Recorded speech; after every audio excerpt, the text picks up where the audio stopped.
즐거운 공부 습관 지니키즈에서 함께해요.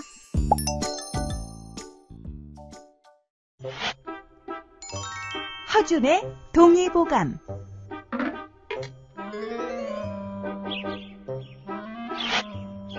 난 이 다음에 큰 집의 기둥이 될 거야. 난 화병에 꽂혀서 사람들을 기쁘게 해줄 거야. 그럼 난... 어서 말해봐. 너는 무엇으로 사람들을 기쁘게 해줄 거니? 쑥은 나처럼 예쁘지도 않고 나무처럼 튼튼하지도 못해서 쓸모가 없어.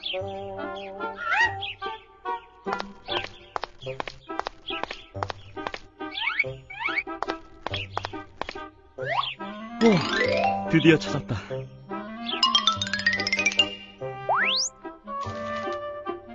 쑥은 코피를 많이 흘리거나 가래, 천식이 아주 좋은 식물이야.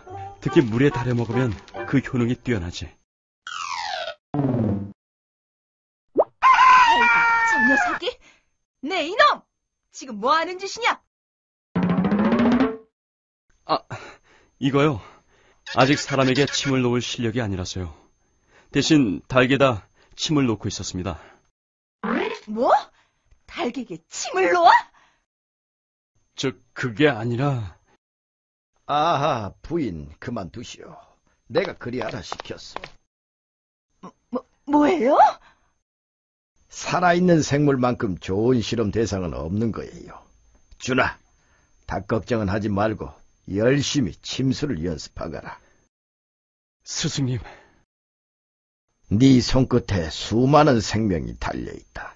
지금 이 닭들의 목숨이 나중엔 많은 사람들의 생명을 구할 수 있도록 열심히 해야 한다. 네, 명심할게요.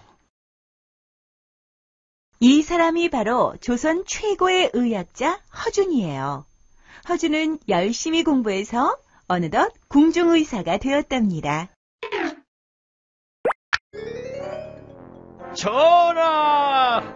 전국 곳곳에 괴상한 전염병이 일고 있다하옵니다. 이를 어쩌면 좋으냐. 전하, 제가 직접 가보겠사옵니다. 저건 바보 같습니다. 그러다 병이라도 옮으면 어쩌려고 저래. 전염병이다! 전염병이야!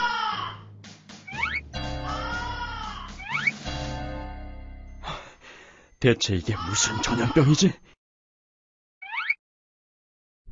몸에서 열이 많이 나는군. 그리고 구토를 한다. 의원님, 제발 저희들을 살려주십시오. 자, 조금만 힘내세요. 내가 치료제를 만들어낼 테니까 제발 그때까지만 버텨주세요.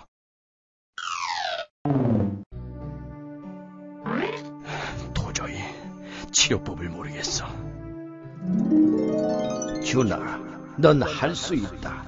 치료법은 먼 곳에 있는 것이 아니야. 그래, 스승님 말대로 치료법은 먼 곳에 있는 게 아니야. 맞아! 그때 죽어가던 달개 이곳에다 침을 놓았더니 살아났었지. 좋아, 한번 해보자.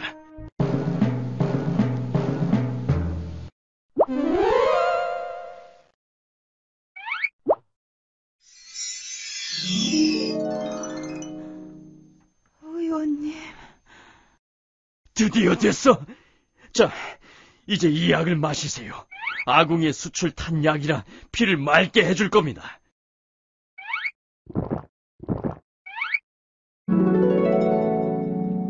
허준은 직접 전염병이 도는 지역을 다니며 여러 치료법을 개발했어요. 그리고 이 모든 걸 기록해두었지요. 하하하하, 참으로 수고했다. 네 덕분에 많은 백성들이 목숨을 구했구나.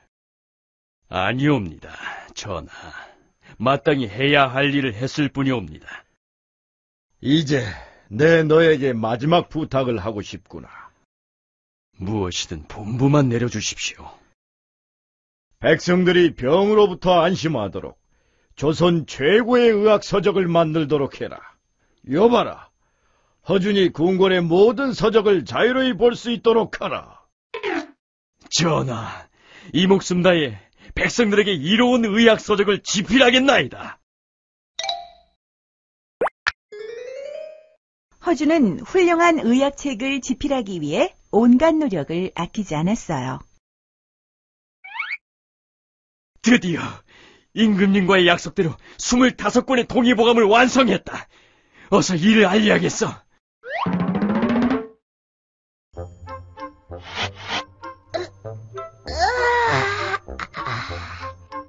이봐, 넌 무슨 책이야? 안녕, 난 동의보감이라고 해. 나한테는 내과, 외과, 소아과, 침술 등 인간의 병과 관련된 모든 치료법이 적혀 있어. 우와, 정말 그 많은 내용이 다 들어있어? 사람의 몸은 정, 기, 신을 잘 다스려야 병이 들지 않아. 정은 생명의 원천이고 기는 힘이며 신은 몸을 다스리는 정신이지. 또한 아이의 몸은 그 변화가 심해서 어른보다도 더 신중해야 돼. 어때? 이 정도면 의학책 맞지? 무슨 말인지 잘 모르겠지만 하여간 이젠 사람들이 병으로 고생할 일은 없겠는걸? 어디 보자. 황달이 여기 어디에 적혀 있던데. 황달이요? 잠깐만요. 황달은 간이 나빠 얼굴과 피부가 노랗게 변하는 증상을 말해요. 황달에는 가막조개, 결명초, 무, 오이 등이 좋답니다. 그럼 동의보감 덕분에 환자 치료하기가 훨씬 수월해졌네 그려. 동의보감에는 아주 많은 약재료에 대한 설명이 들어있어요. 콩. 콩은 당뇨병과 위장에 좋고 몸에 기운을 주는 이로운 음식이야. 시금치. 시금치를 즙을 내어 마시면 폐병에 좋고. 가지. 가지는 식중독이나 오래된 설사에 좋아. 미역. 미역은 피를 깨끗하게 해. 이 외에도 많은 약재료와 치료법이 있어. 하지만 무엇보다도 모든 음식을 골고루 먹는 게 가장 중요하단다. 동의보감의 명성은 일본이나 중국을 넘어 아랍에까지 떨쳤답니다. 오늘날에도 동의보감은 아주 소중한 자료가 되고 있죠. 시 쓰는 여인들. 신사임당. 난 율곡 이일한다. 우리 어머니는 글과 그림 솜씨 모두 훌륭한 분이셨지. 그래, 맞아. 우리 어머니는 신사임당이냐.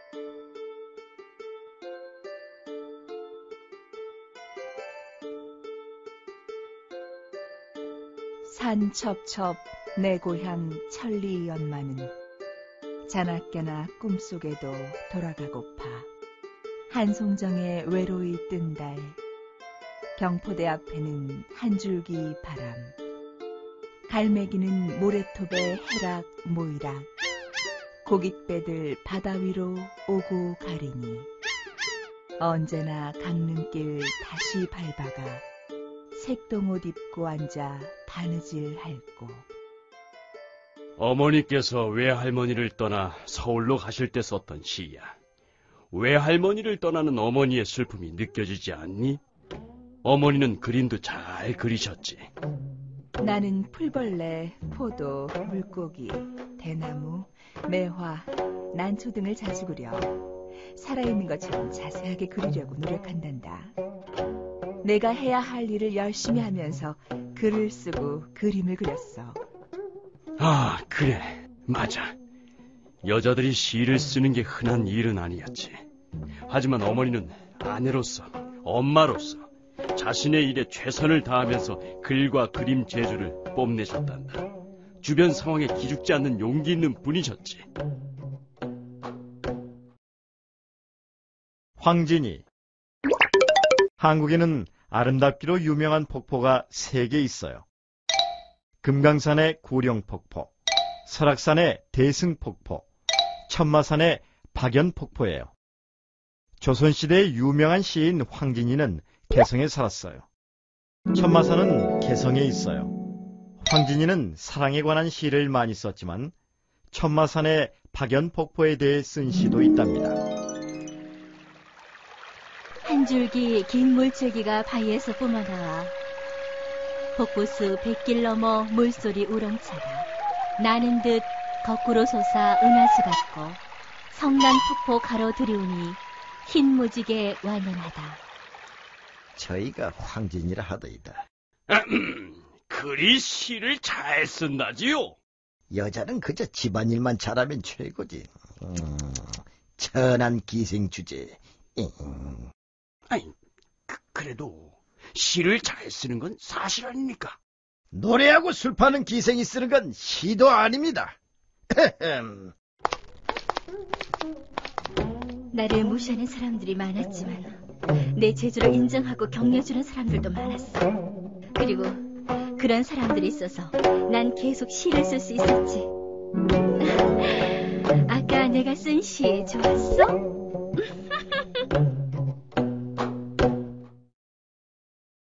박죽서. 안녕. 내 이름은 박죽서야. 나처럼 어린 여자아이는 혼자서 집 밖에 나갈 수 없어. 새가 오네. 산에는 꽃이 많이 피었을까? 창밖에 우는 저 새야. 간밤엔 어느 산에서 자고 왔느냐? 산속일은 잘 알겠구나. 진달래꽃이 피었는지 안 피었는지. 박죽서는 10살 때 처음 시를 지었어요. 죽서 시집. 이게 바로 박죽서의 시집이에요. 남편이 만들어준 시집이랍니다.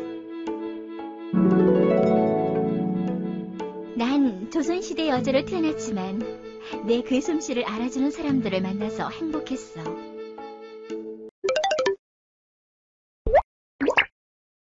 난 기생이었지만 기죽지 않았어. 열심히 시를 쓰고 내가 하고 싶은 일을 했지. 내가 해야 할 일을 열심히 하면서 글을 쓰고 그림을 그렸어. 나를 알아주고 인정해주는 고마운 친구들과 남편이 있어서 즐겁게 시를 쓸 수 있었어.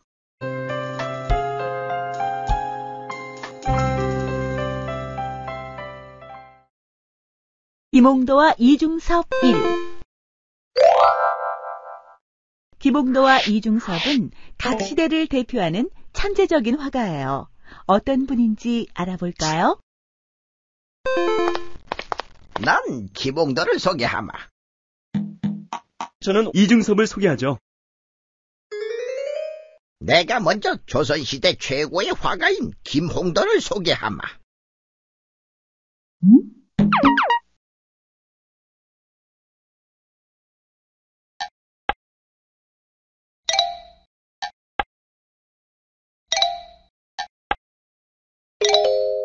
옥순봉. 김홍도는 지금으로부터 260년 전 1750년대의 사람이야. 어린 시절부터 그림에 소질이 있어서 도화서라는 곳에 들어갔단다. 도화서는 옛날 나라에서 필요로 하는 그림을 그리던 곳이란다. 저 나무를 보거라. 무엇이 눈에 들어오느냐?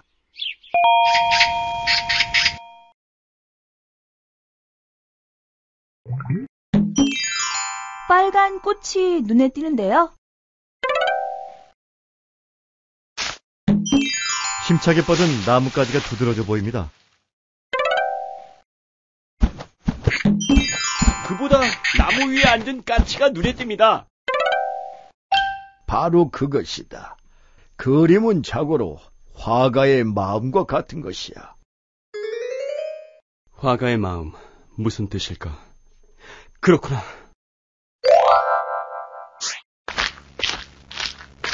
넌 어찌하여 이쪽 봉우리만 섬세하게 그렸느냐?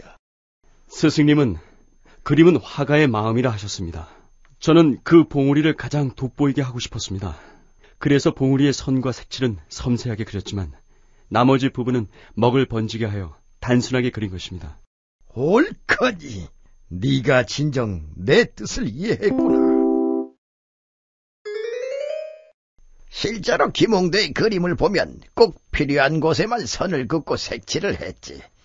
나머지 부분은 아주 간단하게 그렸단다. 그러고 보면 훌륭한 화가는 자신만의 특징이 있는 것 같아요. 이중섭도 소를 힘차게 그린 걸로 유명하잖아요.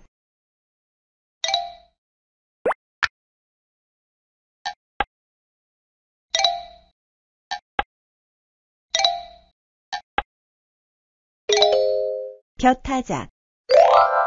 김홍도는 한 그림을 그리기 위해 그리고 또 그리고 수백 번을 그렸단다. 그리하여 임금님의 초상화를 그릴 만큼 대단한 실력을 갖추게 되었지. 초상화란 어떤 사람의 얼굴이나 모습을 그리는 것을 말한단다. 역시 노력만큼 중요한 건 없나 봐요. 이중섭도 담뱃갑에다 그림 연습을 할 정도였으니까요. 내가 너의 부탁을 들어주고 싶은데 무엇이든 말해보거라. 저 도화서를 떠나 백성들의 사는 모습을 그려보고 싶습니다. 오, 그래. 그럼 네 뜻대로 그려보거라. 이렇게 해서 김홍도는 백성들의 모습을 그리게 되었지. 그걸 풍속화라고 한단다. 풍경을 그리면 산수화, 사람의 얼굴을 그리면 초상화.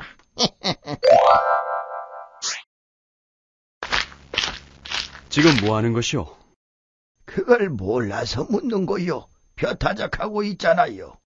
벼타작? 쌀이요, 쌀. 밥을 먹기 위해 쌀알을 털어내고 있다고요. 아하, 그렇군. 재미있는 그림이 되겠는걸? 그때 그린 그림이 바로 벼타작. 씨름, 대장간, 서당과 같은 그림이란다. 사람들의 모습이 아주 자연스러워 보이네요.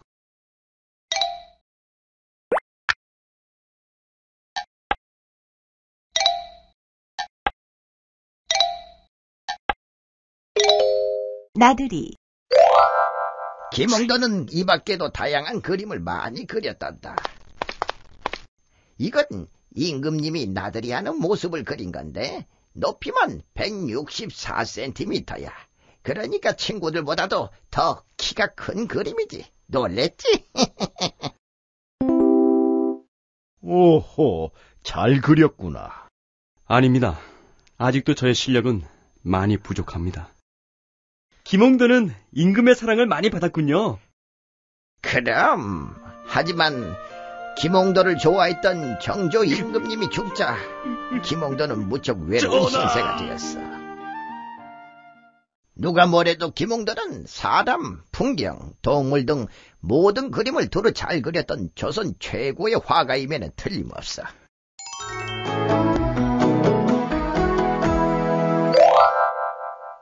친구들도 김홍도처럼 그려보자. 옥순봉.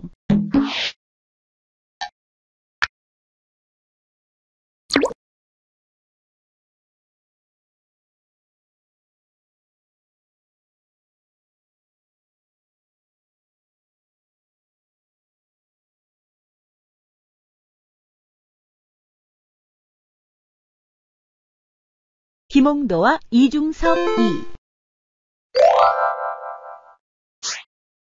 박사님 말씀을 들어보니 김홍도는 아주 뛰어난 화가네요. 이제 저는 오늘날 최고의 현대 화가인 이중섭을 소개하죠.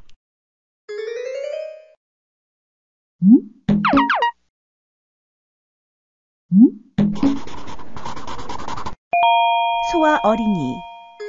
이중섭은 어려서부터 그림 그리기를 아주 좋아했어요. 그건 김홍도랑 많이 닮았네? 네, 특히 이중섭은 소를 무척 좋아해서 소를 그린 그림이 아주 많아요. 형은 왜 맨날 소만 그려? 소를 보면 왠지 마음이 편해. 동네 사람들이 뭐라는 줄 알아?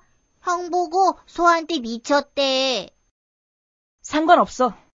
난 나중에 진짜 한국 소를 그리고 말 테니까.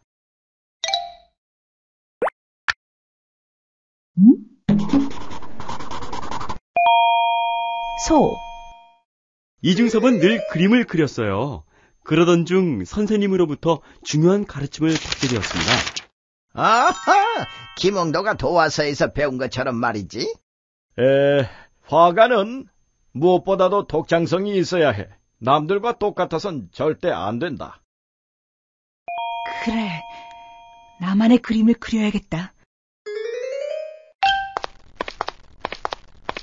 이건 뭘 그린 거니? 네, 소예요. 소? 참 특이하게 그렸구나. 대체 무엇으로 그린 거냐? 밀가루와 물감을 섞어서 그린 겁니다. 그래? 아주 독창적인 그림을 그렸구나. 그림이란 화가만의 세계가 느껴져야 한단다. 김홍도도 자기만의 특징이 있었지. 그러고 보면 훌륭한 화가에겐 자신만의 독특한 면이 있나 보구나.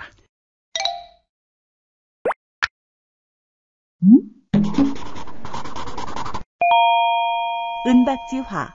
그렇지만 이중섭은 너무도 가난했어요. 그림을 그리기 위해선 막노동도 해야 할 만큼 가난했습니다. 아, 역시 훌륭한 화가들에겐 늘 시련이 있는 법이야.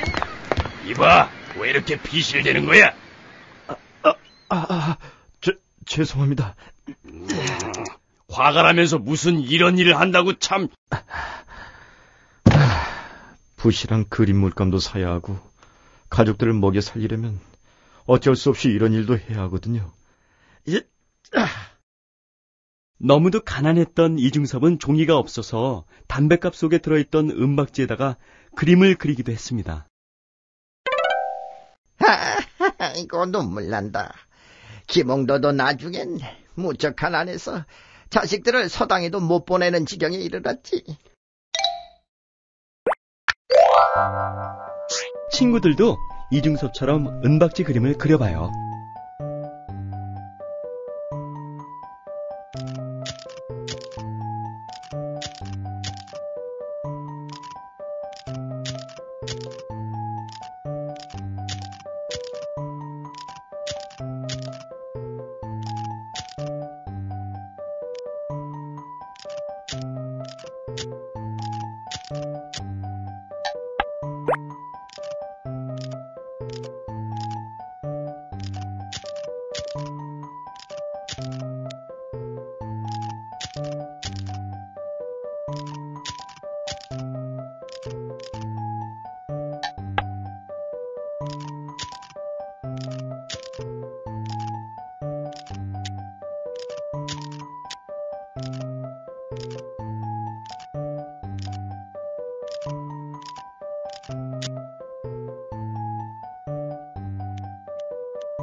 황소.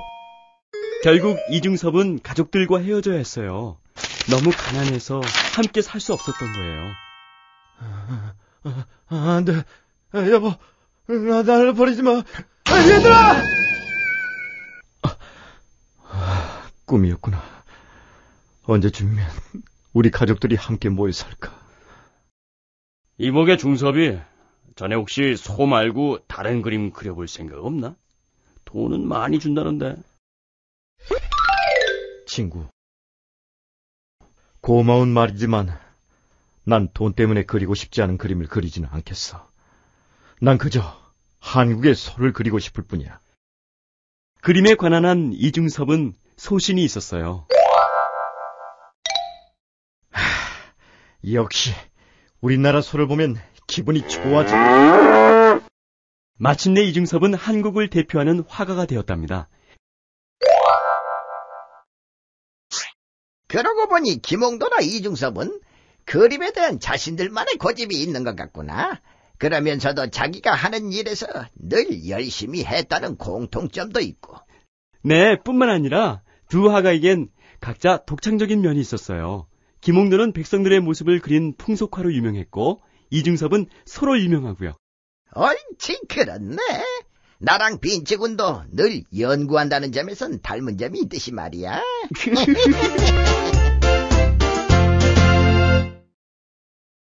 작은 물결 방정환. 당장 내일까지 곡식을 내놓지 않으면 가만두지 않겠소문이다. 있는 것 없는 것 다 빼앗아가고 더 뭘 내놓으라는 거냐고요. 그러게 말이오. 배고파요, 아버지. 아휴, 불쌍한 것. 아버지, 글 공부하러 학당에 다녀와도 돼요?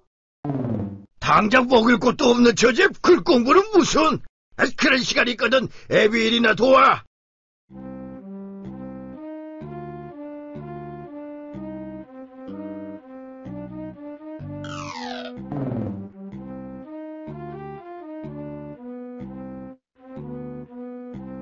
일본의 나라를 빼앗겼던 시대, 일본 사람들은 우리나라 사람들에게서 많은 것을 빼앗아갔어요. 그래서 제대로 먹지도 입지도 배우지도 못하는 아이들이 대부분이었죠.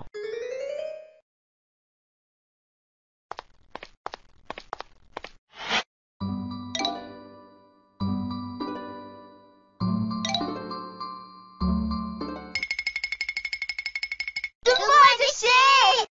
오, 그래. 재미있는 얘기 해주세요. 노래도 불러주세요. 노래해주세요. 노래해주세요. 오냐. 오늘은 무슨 이야기를 해줄까? 옳지. 이분이 바로 어린이날을 만드신 방정환 선생님이세요. 당장 곡식을 내놔라. 이야!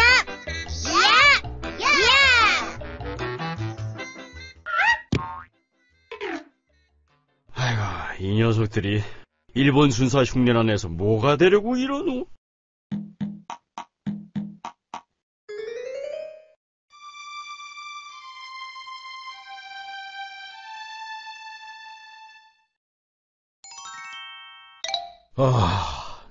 너무나 안 됐어. 자네 또 아이들을 보고 있었나? 신나게 부를 노래도 재미난 이야기도 없이 얼마나 심심하고 우울할까. 다들 먹고 살기도 어려워. 아이들에게 관심을 가지지 못하니. 그래서 우리가 이렇게 열심히 일하고 있질 않나? 그래, 우리가 아이들에게 꽃처럼 예쁜 노래를 선물하세. 누룽지처럼 고소한 이야기를 선물하자고. 그러세.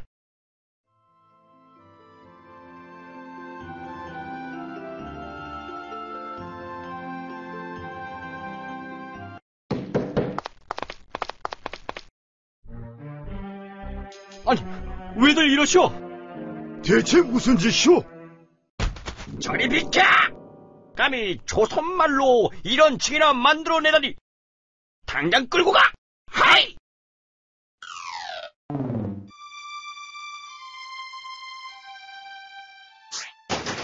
어서 들어가!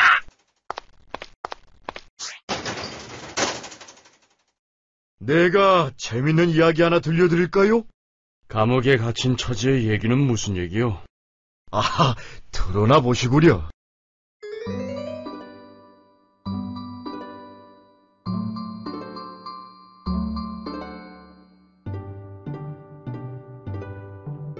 그래서 어찌 됐대요? 다음 날 죽은 채로 지나가던 사람들에게 발견됐지요. 하지만 얼굴만큼은 웃고 있었답니다. 세상에. 안 됐군. 순사가 운다. 울긴 누가 울었다고 그래? 조용히들 해라. 참 대단한 분이네요. 그 무섭다는 순사를 다 울리고. 아니, 정말 대단하다. 울고 나니까요. 방정환 선생님의 어린이 사랑은 정말 특별했답니다. 직접 들어볼까요?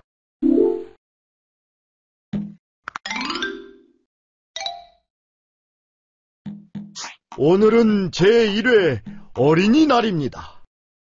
올해부터 매년 오늘을 어린이날로 정합시다. 오늘만큼은 어린이가 행복해 할 수 있도록 노력합시다.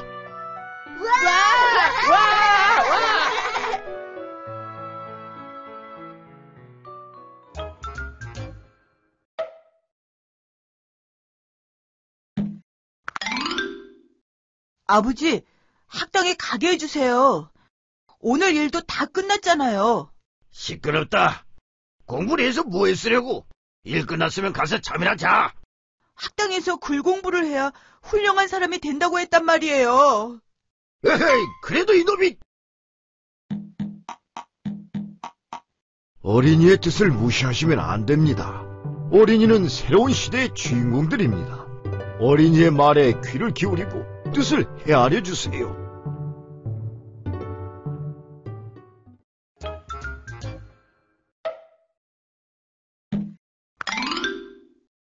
글쎄 내 아들놈이 이렇다니까. 아니, 내 딸 자식은 어떻고? 이보시오들, 아니, 왜 그러시오?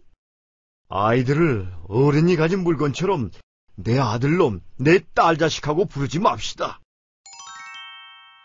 젊은 사람을 젊은이, 늙은 사람을 늙은이라고 부르듯이 아이들에게도 어린이라고 부르는 것이 좋지 않겠습니까? 어린이?